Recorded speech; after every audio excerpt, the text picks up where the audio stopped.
19 सदस्य हुआ, एक कमाला और 19 ठे बैठ के खात हुआ। तो कभी कमाने वाला ये ना सोचे कि वो 19 फालतू हुआ बिना काम का हुआ। नहीं बाबूजी, एक परिवार में किसी एक सदस्य को महान बनाने में उन 19 लोगों का योगदान हुआ करता है। परिवार का सहयोग होता है उस मुखिया के ऊपर उसे महान बनाने के लिए। हम साबित करें बिरहा में 15-20 मिनट का टाइम ले बाबा मास्टर तो नहीं कहना है।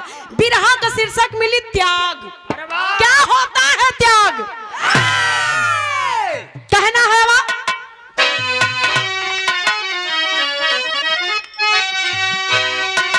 त्याग का मान होता प्रबल साथियों, त्याग के मर्म को कोई समझेगा त्यागी।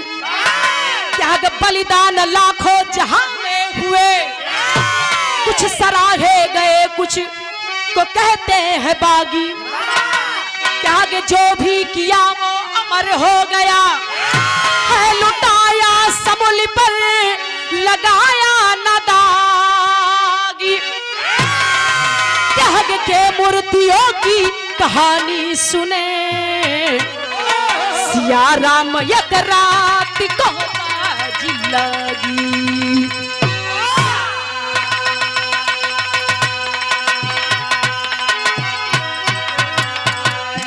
त्याग के मूर्तियों की कहानी सुने, सिया राम एक रात को बाजी लगी।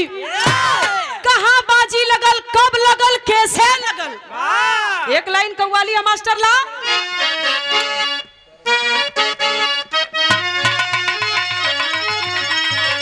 एक गीत के स्वर्गीय रामदेव उस्ताद जी गावे, लेकिन उनके मुहे तो हम ना सुन रही बाबू, लेकिन उन्हीं का सपुत्र पप्पू लाल यादव जी, स्वर्गीय पप्पू भैया से जब बिरहा हो जाते हैं कव्वाली के बड़ा मचल के गावे, बड़ा बिरहा उनसे भइल।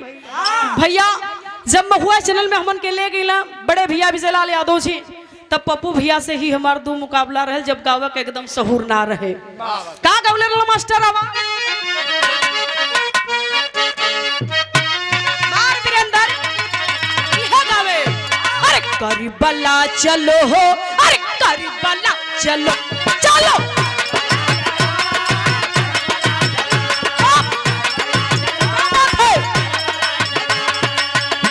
लेकर खुदा का नाम चलो, करबला चलो बाबू, करबला चलो। अरे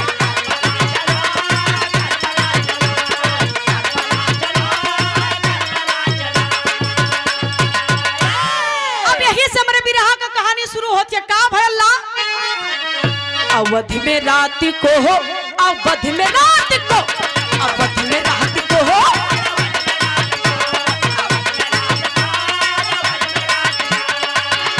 घटना घटी विख्यात है। अवधि में रात को, अवधि में रात को हो,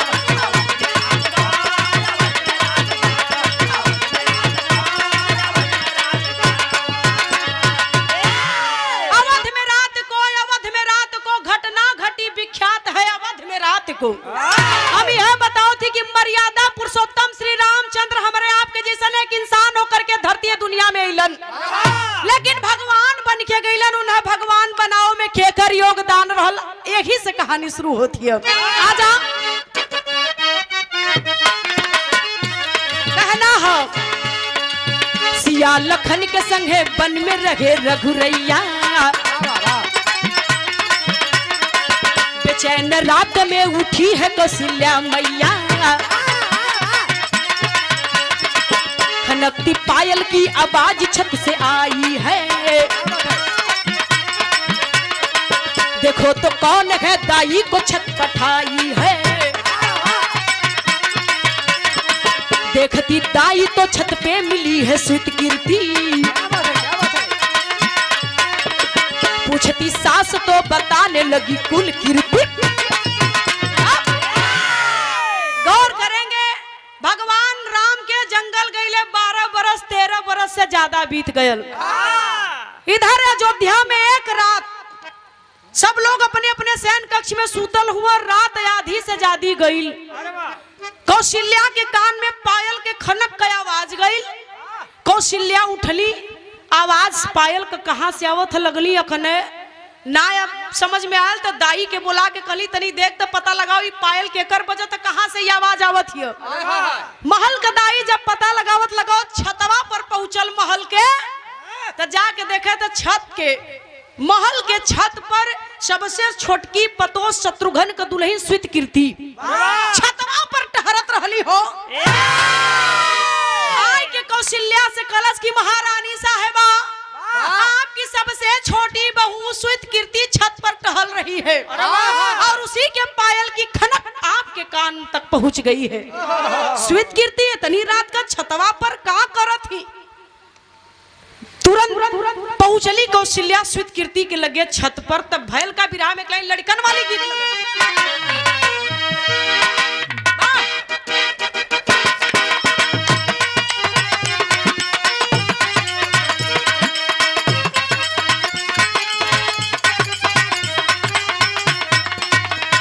कौनो लड़का कहत ह आजकल कई कुल गीत लड़कन के कलयुग का घीव ह कहना ह का गजबे के रूह बतोहारी गजबे सुरतिया तू पवलू न हो। गजबे के रूह बतोहारी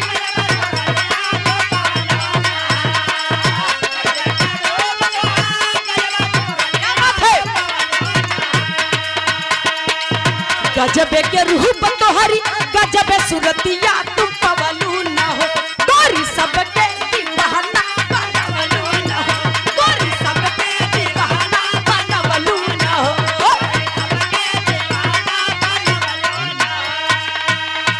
छोड़ दीजिए तो बिरहा का गीत है, लेकिन कवि जी भाव में लिखत हुवन। पहुंचली कौशल्या जब छतवा पर तो स्वीतकीर्ति रोवत रहली। पहुंचली कौशल्या पूछे लगलिन कि ए स्वीतकीर्ति इतनी रात का छतवा पर का करत हो? रो रही है स्वीतकीर्ति शत्रुघ्न की दुल्हन। अब कहली का कहली आंसू ना रुके बहू सासू से अपने बतावेली हो।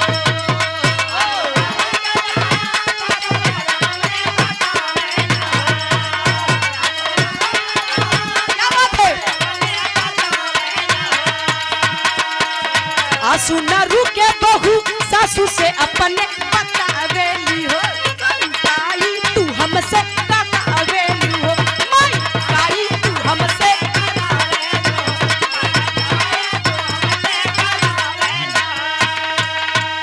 पूछ रही है कि तुम छत पर टहल रही हो, कहाँ है मेरा शत्रुघ्न? रो रही है स्वीतकीर्ति और बतावत ही का बतौली आवाज यही दिन से भैया भाभी गईले बनवा। भैया भाभी गईले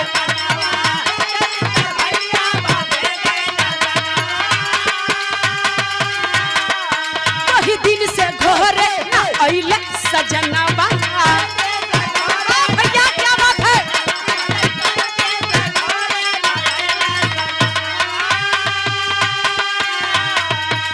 धुमिली विद्या बा रातों के निदिया न आवेली हो। धुमिली विद्या बा रातों के निदिया न आवेली हो।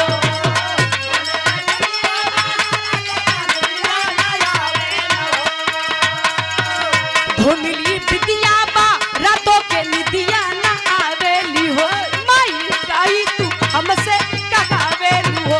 माई काई तू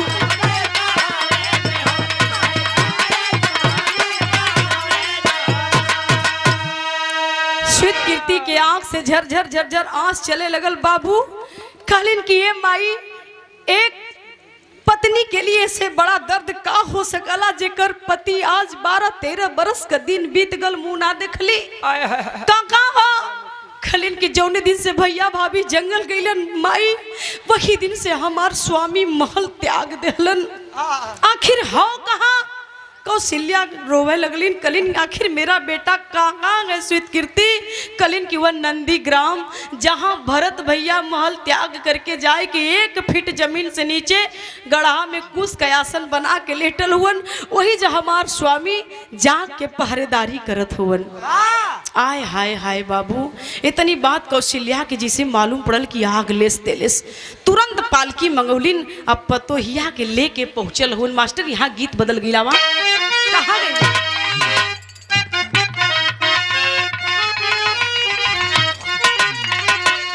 ये उस्ताद जी वाली है उस्ताद लोग गावे कैसे गावे? जैसे वो गावो वैसे हम गाऊ पाइप का। अरे भैया ऐसा मत करा, तनी मनी गा ले बोल जाओ लोन कर लगावल बगिया है आवे का गावे स्वर्गीय रामदेव गुरु जी का गावे भैया।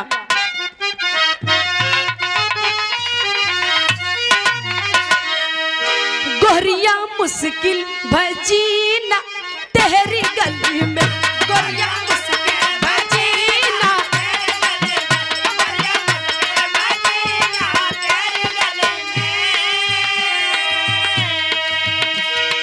तेरी गली तेरी गली तेरी गली में, तेरी गली तेरी गली तेरी गली में रमजा रमजा रमजा पर हो मदीना तेरी गली में, रमजा पर हो मदीना तेरी गली में,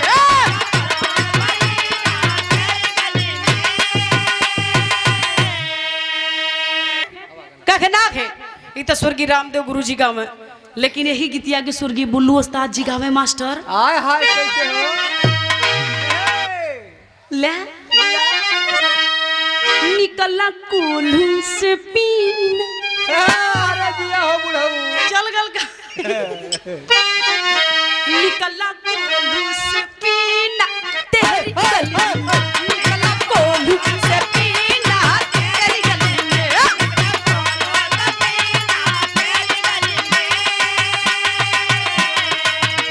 अरे तेरी गली तेरी गली तेरी गली में, अरे तेरी गली तेरी गली तेरी गली में रमजा रमजा ओ चापा फेंक बुक पसीना तेरी गली में, चापा फेंक बुक पसीना तेरी गली में,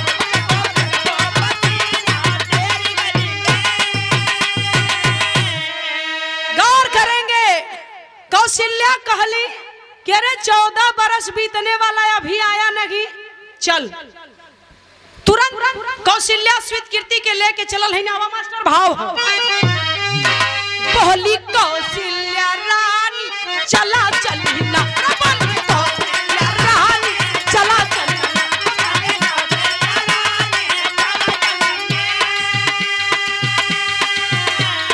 चला चली चला चली चला चली ना, अरे चला चली चला चली चला चली ना, अभिमान चला चली ना, अभिमानी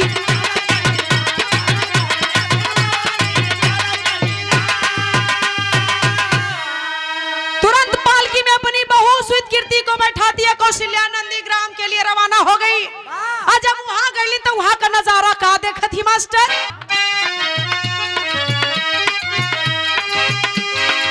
सोए भरती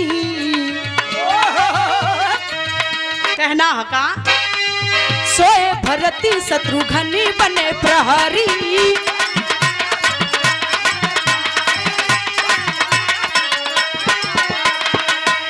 अरे माई के देखते नजर गई ठहरी, नजर गई ठहरी,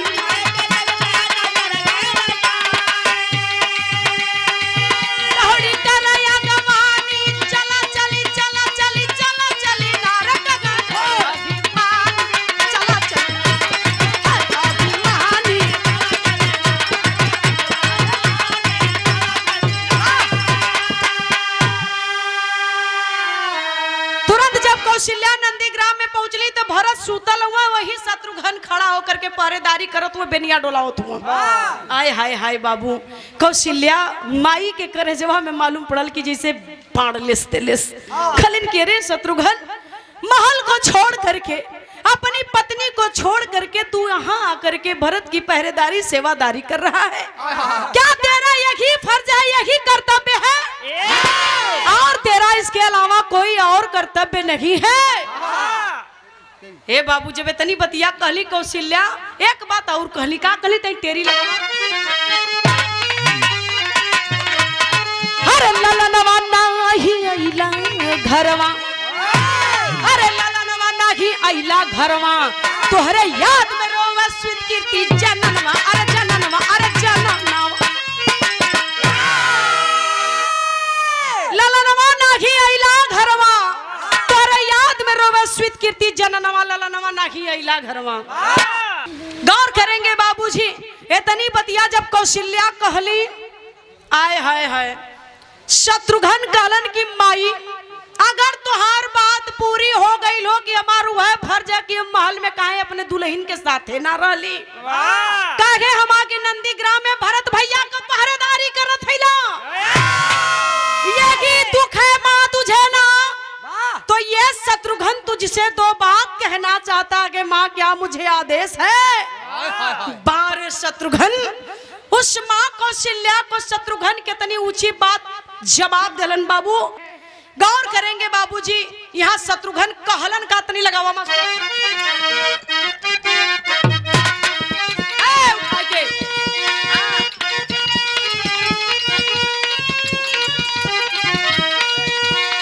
माता मेरी बात सुनो,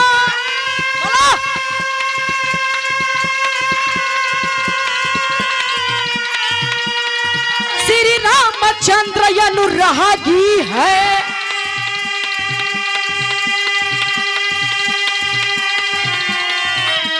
साथ में उनके लखन लाल जी,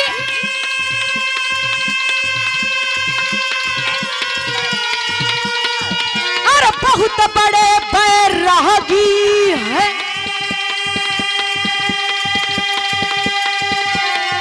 अरे त्याग करेगा क्या कोई ऐसा,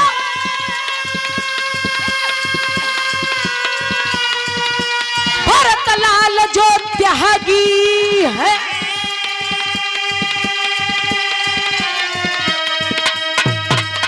और होड़ लगी है हमें न रोको, लगी है। अरे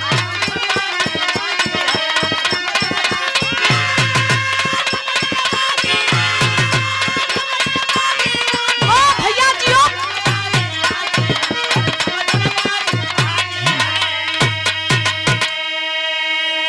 बोल पड़े शत्रुघ्न की माँ, मैं उस खानदान का बेटा हूँ जिस खानदान का एक भाई अनुरागी है, बड़े भैया श्री रामचंद्र जी अनुरागी है, और दूसरा भाई बैरागी है, तीसरा भाई त्याग की मूर्ति तेरे सामने साक्षात भरत भैया महल को त्याग करके नंदीग्राम में जमीन से 1 फीट नीचे कूस का आसन बिछा करके सोए हैं। तो एक भाई अनुरागी, दूसरा त्यागी, तीसरा बैरागी, तो क्या ये शत्रुघ्न ही भोगी है? मैं ही भोगी बन जाऊं, महल में भोग विलास करूं, इसी पर तू खुश रहेगी? नहीं मां नहीं, ये नहीं हो सकता। ये तनत बतिया भैंस कहला शत्रुघ्न कौशल्या मैया से। हम ही है आप लोगन के बतावती कि राम भगवान भैलन कैसे, कैसे राम भगवान हो गए, जो इंसान बन करके हमारे आप की तरह इस दुनिया में आए और भगवान बन करके गए, कैसे भगवान बनलन है बतावत हिला। इधर जब इतनी बात शत्रुघ्न कहलन, तबले भयल का मास्टर तनी लगावा था भाव, छोड़ दा बिरंदर, भाव लिखल गई कवि जी दुलाइन भाव में लिखत हुन, का लिखल गिलावा होत रहली बतिया तबले, अरे आइली या फतिया वही बखतिया रे, वही बखतिया रे, बूटी लेके जहले हनुमान, वही बखतिया रे,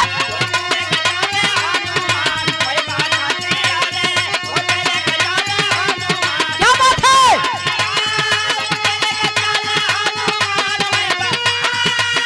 बूटी लेके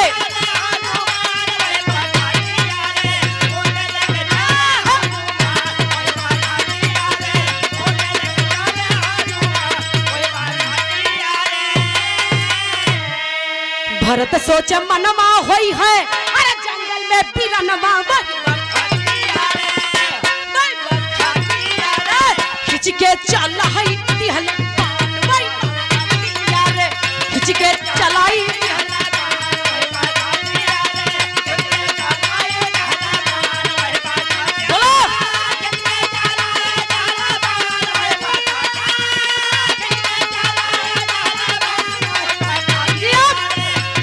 चलाई दिहल पान,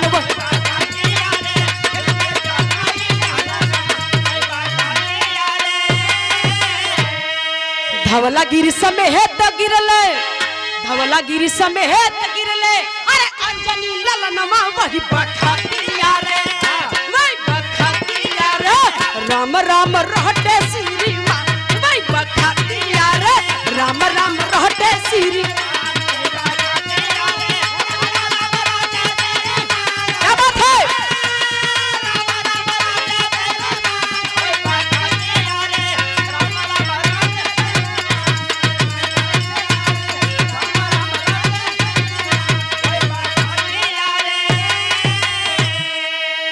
गौर करेंगे बाबूजी। इधर अब इन शत्रुघ्न का कौशल्या मैया से बतिया होते रहल, तबले भरत का नजर ऊपरा पड़ल तो देखत हुन कि हाथ में विशाल पहाड़ ले ले कोई जात है आकाश मार्ग से। अरे वाह, तुरंत तरकस से बाण खींच के भरत वही ऊपर निशाना मार दला बाण खींच के। और जब बाण ऊपर गई तो वो आदमी जौन ऊपर जात रहल आकाश मार्ग से उड़त के आ गल नीचे।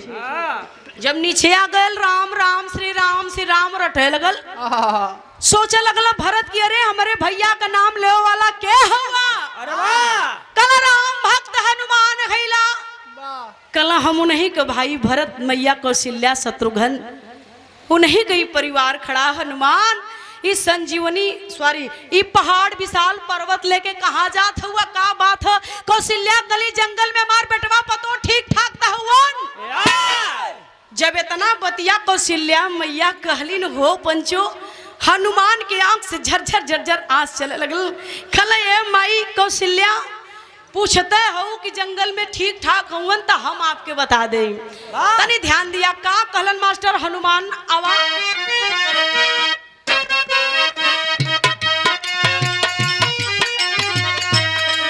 हनुमान कहलन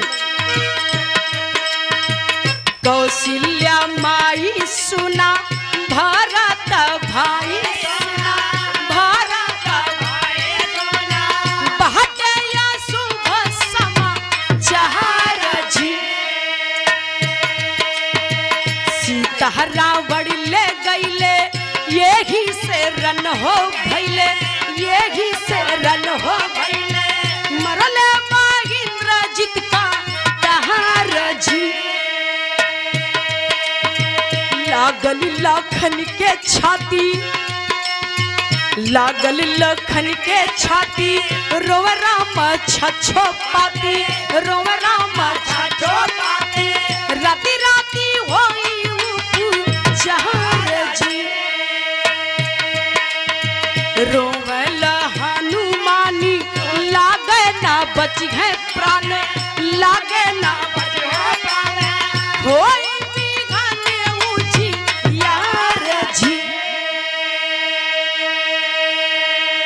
हनुमान रो रो करके कहलन कि हे मैया, सीता के रावण हर के छल पूर्वक लंका में ले जाए के अशोक वाटिका में रखले हुआ। भगवान राम चढ़ाई कैलन लंका पे, लक्ष्मण के शक्ति बाण इंद्रजीत मार देले है छाती में, लक्ष्मण मरे वाला हुआ। हमके आदेश मिलल संजीवनी बूटी ले जाए कि हमरे समझे में ना ले पहाड़वे लेके जात हिला। अब तो घोर अनर्थ भरत भैया कह दला बाण मार के नीचे गिरा दलन। माई राते रात हमके संजीवन बूटिया लेके पहुंचे के रहल लंका में, अब हम जिंदगी में न पहुंच पाई। माई भरत भैया हमके नीचे गिरा दलन और अब लक्ष्मण भैया मर जइहन। अब लक्ष्मण भैया के कोई बचाव वाला ना है। हनुमान रो रो के इतनी बतिया जब कहलन, बोल पड़ी कौशल्या, क्या कहे हो हनुमान? मेरा लक्ष्मण मरने वाला है, तो अगर मेरा लक्ष्मण मर जाएगा तो जा करके मेरे राम को एक मेरा संदेश कह देना। आए हाय बाबू करेजा सिमट जाई हो। कौशल्या आखिर संदेशवा राम के का देनी हनुमान के द्वारा तनी सुने।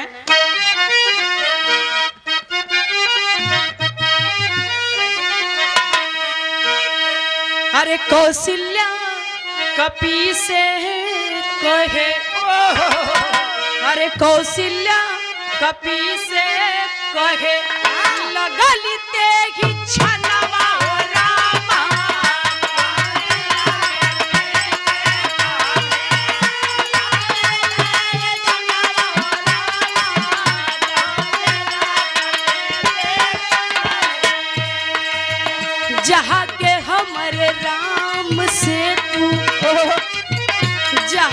हमरे राम से तू कह दिया कखना रामा जाके हमरे राम से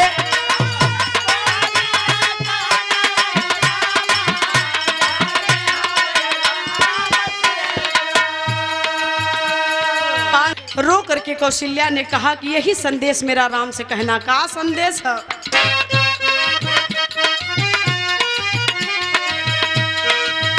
कही है संदेश ई है देहली तोहर माई। का भैया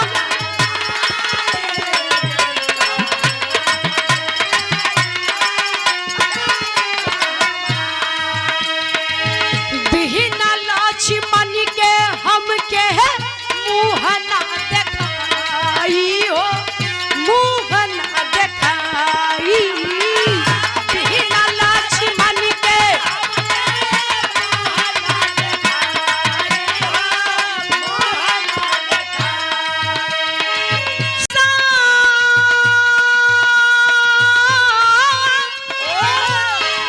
सौमित्र हमेशा हमके दीन और कनवा रामा जाके हमरे राम से तू जाके हमरे राम से तू कह दिया कनवा जाके हमरे राम से तू कह दिया कनवा रामा।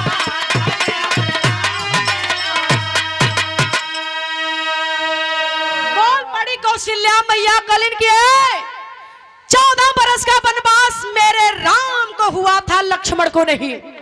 लेकिन लक्ष्मण अनायास मारा जाएगा। अगर अनायास लक्ष्मण मारा गया तो कह देना राम से। अयोध्या में लक्ष्मण के मर जाने के बाद मुंह दिखाने मत आना। मैं सोच लूंगी कि मेरा लक्ष्मण के साथ साथ मेरा राम भी मर गया। यही कहना मेरे राम से जाकर के। अरे बाप रे बाप, इतना जब सुनना हनुमान की कौशल्या मैया ऐसे कहते कि लक्ष्मण मर जाई है तो राम भी अयोध्या में मत ही है। इतने बतिया तब इन होत ह तबले भयल का मास्टर पहपट लगावा।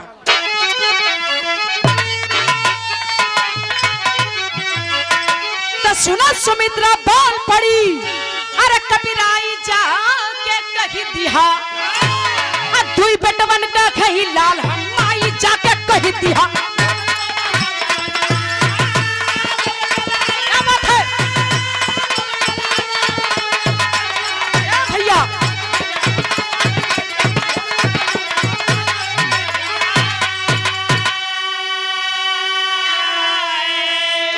लक्ष्मण के कुछ हो जाई त तुरंत खबर पठैहन हो। आ दूसरा बेटा अरे छोटका बेटवा हमार शत्रुघ्न लड़ा समर में जइहन हो। मगर समर में ना शीश अरे झुकाई जाके कही दिया। अरे भाई खातिर भाई शीश झुकाई जाके कही दिया।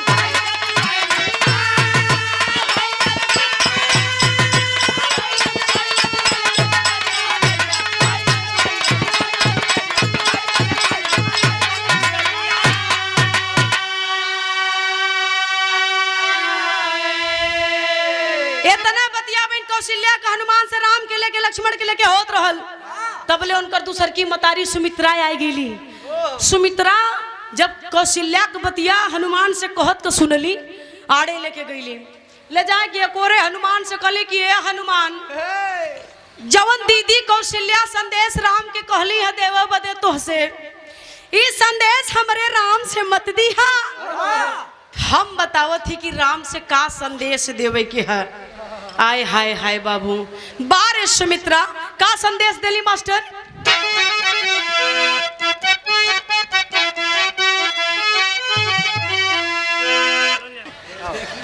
गौर करेंगे बाबूजी।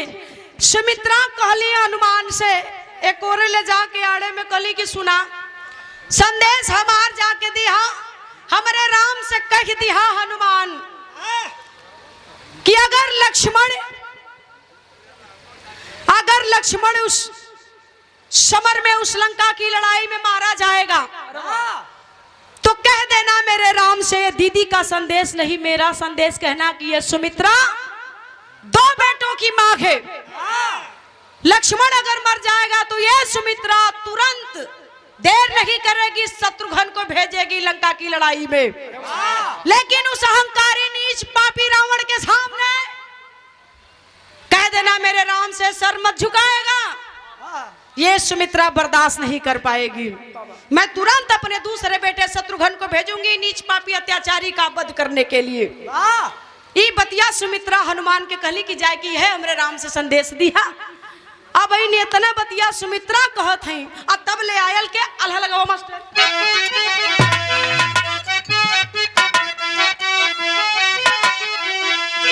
अरे तहबले तयाई गईली बढ़ावा।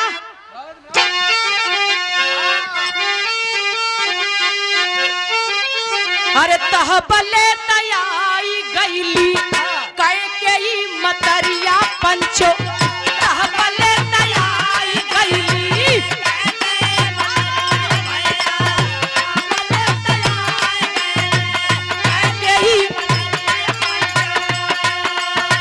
रोई रोई भरत जी से कहेली दिखारी, रोई रोई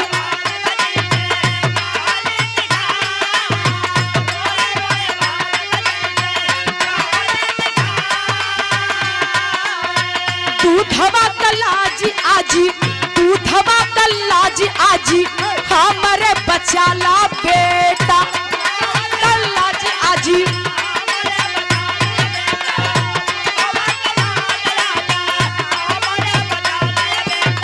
त्याग हो तुहारी जाए पावई ना बेटा, त्याग हो तुहारी जाए।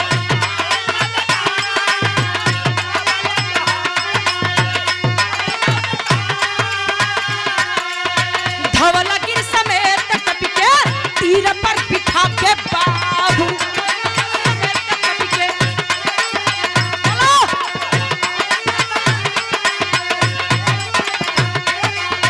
भेज पल में लंका की ना दरिया रे मझार, भेज पल में लंका की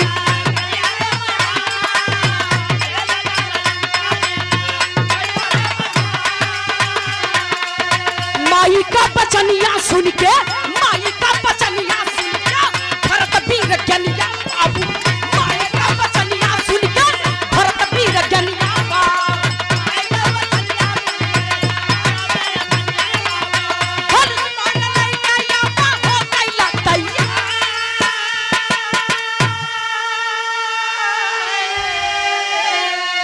दोनों मतारिन के बात आप लोग सुनला, कौशल्या कभी सुमित्रा कभी। लेकिन अब राम का तीसर की मतारी कैकेयी आ गईलिन, बहुत बड़ी कैकेयी खलिन की बाह। इतना बड़ा कलंक का टीका हमारी माथे पर लगल कि राम को 14 बरस का वनवास देने वाली यही कुलक्षणी माँ कैकेयी है। तो भरत बेटा मैंने दोनों माओं की बात सुन लिया, लेकिन अब यह कैकेयी का भी कुछ फर्ज बनता है बेटा। एक कलंक का टीका तो मेरे माथे पर लग चुका है, वो मिटने वाला नहीं है, लेकिन दूसरा कलंक का टीका लगने से तू मेरा बेटा के मुझे बचा ले बेटा। भरत कलन कुलक्षणी माँ यहाँ क्या लेने आ गई, मैं तेरा मुंह नहीं देखना चाहता, चली जा यहाँ से, चली जा यहाँ से। खलिन की ना बेटा, दूसरा कलंक का टीका लगने से मुझे बचा ले। भरत कलन माई कहल का जादू कली की लंका के लड़ाई में लक्ष्मण के करेजा में बाण लगल, जो लक्ष्मण के छाती पर इंद्रजीत ने कटार मारा है शक्ति बाण। तो आए बेटा, अगर लक्ष्मण मर जाए हन तो ही दुनिया के लोग लक्ष्मण के मौत का रीजन, मौत के लक्ष्मण के मौत का कारण इस कैकेयी को बताएंगे। तेरे बाजुओं में वो ताकत है जिस हनुमान को तूने बाण मार कर नीचे गिरा दिया है। यह संजीवनी बूटी एक पल में लंका पहुंच जाएगी अगर तुम चाहोगे। भरत कलन माई हम कहा कैसे कली की बाण निकालो और उसी तीर पर हनुमान को बैठा लो। और एक पल में जैसे ही बाण छोड़बा जाए के लंका में उतर जहे हनुमान। हाई हनुमान जिंदगी में न रातों रात पहुंच पाई है लंका और संजीवनी बूटी न मिली तो लक्ष्मण मर जइहन। भरत बाहुबल होय, लोग कहला आप लोग सुन ले भरत बाहुबल होय। ये आशीर्वाद जे के मिले जानला कि बहुत पुण्य का काम कैले रल जे के ये आशीर्वाद मिल गल। हनुमान जौनी समय कह के कहले कि भरत बाहुबल होय, हनुमान चकबका गइल कला री जब भगवान को पैरवा छुईला चाहे जब प्रणाम करीला तब भगवान राम कहला भरत बाहुबल होय। आज हमारे समझ में आल कि भरत बाहुबल होय का आशीर्वादवा काहे देलन। तुरंत तीर निकललन तरकस से भरत और निकाल के तरकस से बाण कला हनुमान आवा यही तीर पर बैठ जा। पर्वत समेत हनुमान के आदेश देहला भरत और पर्वत समेत हनुमान और तिरिया पर बैठल हुवन बाबू। भयल का मास्टर आखिरी भाव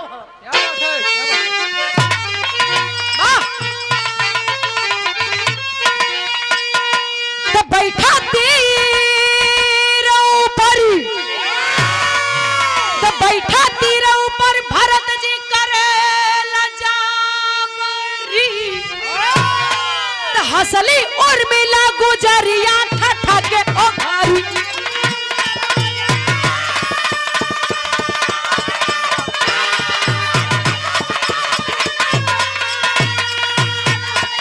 भैया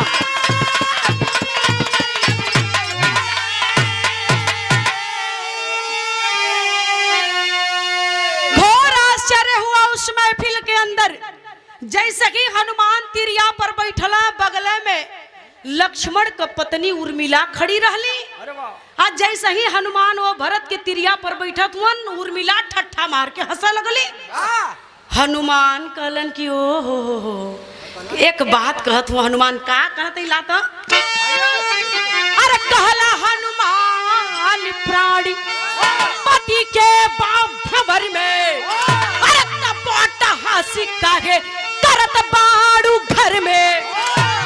कहली सती सीना तानी के बात कह सुनला हमारी, हंसली और मिला गुजरिया ठठा के हो।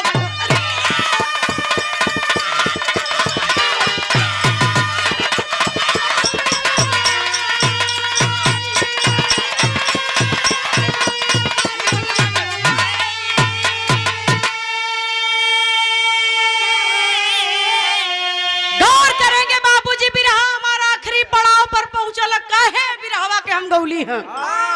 हनुमान ने कहा कि पूरे ब्रह्मांड में सतियों में तेरा नाम है सती।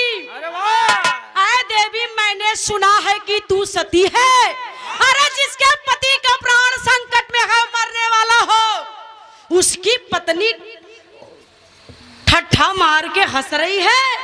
मैं जान सकता हूँ क्या क्यों हंस रही है तू, तेरे हंसने का कारण क्या। हनुमान पूछत वो उर्मिला से। उर्मिला कली की एक हनुमान अगर हम सती बताओ हुआ अगर हम सती हैला तो आप भी विद्वान है। हनुमान मेरे हंसने का कारण नहीं जान पाए। अगर ना जान पौला हनुमान तो उर्मिला बताओ थे काहे हंसले आवा। अरे तो हई कहला ओ अरे तो हई कहला सैया हमारी राम जी के गोदी हो। अरे यास्त्र ना कि कवनो जवन गोदौनी कर बेधी हो।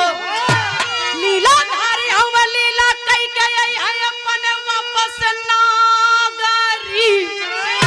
हंसली उर्मिला गुजरिया ठठा के हो।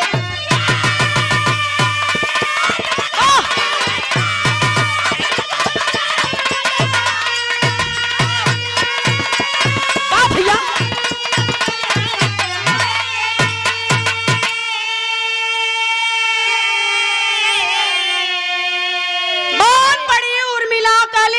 हनुमान तो कहीं कहत हुआ कि भगवान राम के गोदी में हमारे पति का सर है। तो जो स्वयं नारायण की गोदी में हो तो जो स्वयं नारायण की गोदी में हो उसे काल कहाँ छू पाएगा। और रहल सवाल हमारे सतीत्व का तो हे हनुमान हे सूर्य के बताहत हुआ कि उदय हो जाइए तो लक्ष्मण का प्राण खतरे में हो जाई ना बची हैं। सती है ला परीक्षा लेवे के होख है तो एक रात के बात ना, एक दिन के बात ना, 2-4-6 महीना हे अयोध्या में आराम कैला, विश्राम कैला, सूर्य के रोक ले। उ सती उर्मिला गई हनुमान परीक्षा लेवे के तो रुक जा। हाय हाय हाय, बात इतना हनुमान सुनना, वो पूरे परिवार के प्रणाम कैलन। हर भरत तीर छोड़ दिला, जाए के लंका में उतरलन। लक्ष्मण का प्राण बचल, इधर राम विजय प्राप्त कैलन लंका पर। तो आए बाबूजी, मेरे इस गीत को गाने का यही मतलब रहा कि राम को भगवान बनाने में कौशल्या, सुमित्रा, कैकेयी, भरत, शत्रुघ्न, लक्ष्मण, उर्मिला, मांडवी, स्वीकृति, सभी लोगों का योगदान रहा। पूरे परिवार का, पूरे राज्य के लोगों का योगदान रहा भगवान राम को भगवान बनाने में। हे परिवार में कभी कोई ये ना सोचे कि हम ही कमात है, हम ही तो कुल करत है और सारा लोग फालतू हुवन। ऐसा कुछ नहीं है बाबूजी। पता नहीं केकरे भाग से के कमात है, परिवार कैसे चलत है। घर का एक मुखिया कमा रहा है तो उसमें परिवार के लोगों का कुछ ना कुछ सबका योगदान हुआ करता है उस परिवार को महान बनाने में। तो यही हमारी गीत खत्म होती है। मास्टर खानदान का परिचय है। गुरु बिहारी गुरु रमन ऐसे थे इसी वतन में, श्यामा सीताराम भरत जी, अरे विश्वनाथ के मन में लगा भाई इलाहाबादी।